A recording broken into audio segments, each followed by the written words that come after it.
Hello friends, welcome back to technical Raju 2. Friends, ఈరోజు video చాలా important awareness video. ఎందుకంటే ఇప్పుడు చాలామంది online gaming, online betting, prediction apps, digital withdrawals గురించి కన్ఫ్యూజన్లో ఉన్నారు. ముఖ్యంగా చాలామంది ఒకే క్వశ్చన్ అడుగుతున్నారు: ఆన్లైన్ గేమింగ్ లేదా బెట్టింగ్ యాప్స్ నుంచి విత్డ్రావల్ చేసినప్పుడు మనీ ఎందుకు అన్నోన్ పర్సన్ అకౌంట్ నుంచి వస్తుంది? కొన్నిసార్లు సేమ్ స్టేట్ వాళ్ళ అకౌంట్ నుంచి ఎందుకు వస్తుంది? కొన్ని టైమ్స్ తెలుగు పర్సన్ నుంచి తెలుగు పర్సన్కి ఎందుకు మనీ ట్రాన్స్ఫర్ అవుతుంది? ఇది ఎలా జరుగుతుంది? సో ఫ్రెండ్స్, ఈ వీడియోలో స్టెప్ బై స్టెప్ సింపుల్ తెలుగులో ఎక్స్ప్లెయిన్ చేస్తాను. ఈ వీడియో పూర్తిగా ఎడ్యుకేషనల్ మరియు అవేర్నెస్ పర్పస్ కోసం మాత్రమే. ఎవరిని బెట్టింగ్ చేయమని ఎంకరేజ్ చేయడం లేదు. ఫ్రెండ్స్, ముందు ఒక ఇంపార్టెంట్ విషయం క్లియర్గా అర్థం చేసుకోవాలి. ఇప్పుడు చాలామంది ఆన్లైన్ గేమింగ్ యాప్స్ యూస్ చేస్తున్నప్పుడు ఒక విషయం నోటీస్ చేస్తున్నారు: విత్డ్రావల్ రిక్వెస్ట్ పెట్టిన తర్వాత మనీ డైరెక్ట్గా కంపెనీ పేరుతో రాకుండా అన్నోన్ పర్సన్ నేమ్ నుంచి వస్తుంది. ఎగ్జాంపుల్కి ఒక తెలుగు నేమ్ నుంచి రావచ్చు, లేదా కర్ణాటక, తమిళనాడు, మహారాష్ట్ర ఇలా డిఫరెంట్ స్టేట్స్ నుంచి కూడా రావచ్చు. దీంతో చాలామంది షాక్ అవుతున్నారు, ఇంకో పర్సన్ అకౌంట్ నుంచి ఎందుకు వచ్చింది అని. ఫ్రెండ్స్, ఇప్పుడు దీన్ని సింపుల్గా అర్థం చేసుకుందాం. కొన్ని online platforms direct company bank account use చేయకుండా థర్డ్ పార్టీ పేమెంట్ సిస్టమ్స్ లేదా మల్టిపుల్ పేమెంట్ మెథడ్స్ యూస్ చేసే ఛాన్స్ ఉంటుంది. అంటే విత్డ్రావల్స్ ప్రాసెస్ చేయడానికి కొన్ని platforms different bank accounts, payment partners, collection systems, merchant networks use చేయొచ్చు.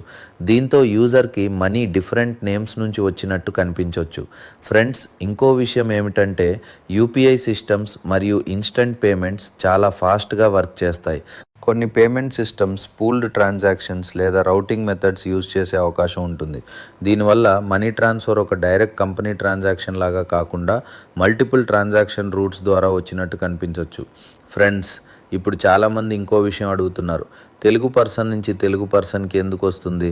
సింపుల్గా చెప్పాలంటే కొన్ని payment systems location based processing లేదా అవైలబుల్ బ్యాంకింగ్ రూట్స్ యూస్ చేసే ఛాన్స్ ఉంటుంది.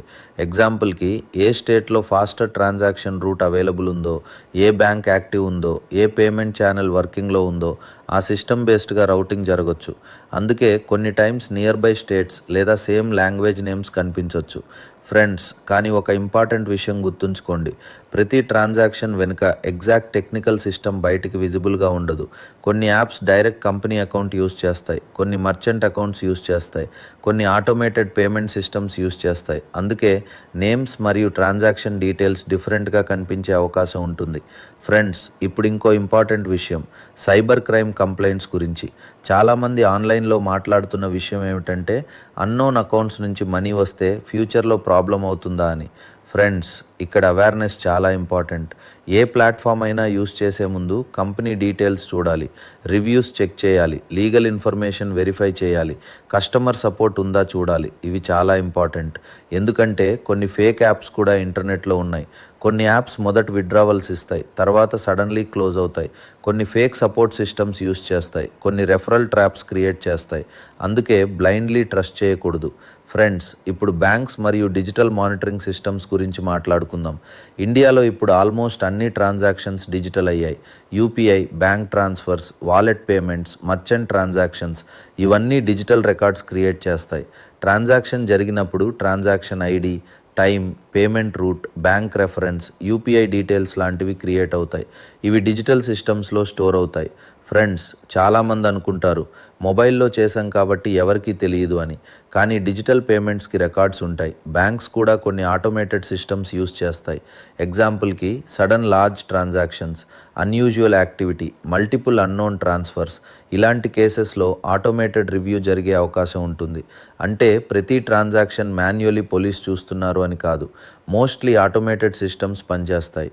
ఫ్రెండ్స్, ఇంకో విషయం social media promotions, Telegram groups, Instagram reels, YouTube promotions, ఇవి కూడా ఇప్పుడు అవేర్నెస్ డిస్కషన్స్లో ఎక్కువగా వస్తున్నాయి.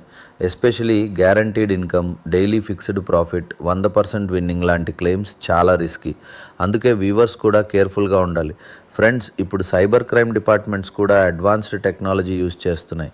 Digital analysis, AI based monitoring, fake app tracking, complaint systems ఇలా చాలా టూల్స్ యూస్ చేస్తున్నారు. ముఖ్యంగా యూజర్స్ నుంచి కంప్లైంట్స్ వచ్చినప్పుడు కొన్ని ఇన్వెస్టిగేషన్ స్టార్ట్ అయ్యే ఛాన్స్ ఉంటుంది.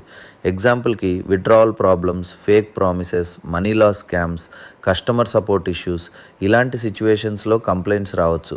ఫ్రెండ్స్, అందుకే ఆన్లైన్లో ఏ ప్లాట్ఫామ్ అయినా యూజ్ చేసే ముందు అవేర్నెస్ చాలా ఇంపార్టెంట్. క్విక్ మనీ అని కనిపించే ప్రతి యాప్ జెన్యున్ కాదు. ఏ ప్లాట్ఫామ్ అయినా యూజ్ చేసే ముందు రీసెర్చ్ చేయండి, రివ్యూస్ చూడండి, స్మాల్ అమౌంట్తో టెస్ట్ చేయండి. పర్సనల్ డేటా షేర్ చేసే ముందు వెరిఫై చేయండి. ఇవి చాలా ఇంపార్టెంట్. ఎస్పెషలీ స్టూడెంట్స్ మరియు యంగ్స్టర్స్ చాలా కేర్ఫుల్గా ఉండాలి. ఫ్రెండ్స్, ఈ వీడియో పర్పస్ అవేర్నెస్ మాత్రమే. ఎవరిని బెట్టింగ్ చేయమని ఎంకరేజ్ చేయడం లేదు. ఇల్లీగల్ యాక్టివిటీస్కి సపోర్ట్ చేయడం లేదు. డిజిటల్ వరల్డ్లో సేఫ్టీ, అవేర్నెస్, రెస్పాన్సిబుల్ యూసేజ్ చాలా ఇంపార్టెంట్. 2026లో online financial systems, cyber security, digital monitoring ఇంకా అడ్వాన్స్డ్ అవుతున్నాయి. అందుకే ఆన్లైన్లో ఏ పని చేసినా రెస్పాన్సిబుల్గా ఉండాలి. ఈ వీడియో యూస్ఫుల్ అనిపిస్తే లైక్ చేయండి, షేర్ చేయండి మరియు ఛానల్కి సబ్స్క్రైబ్ చేయండి. This is technical Raju 2. Thanks for watching. See you in the next interesting video.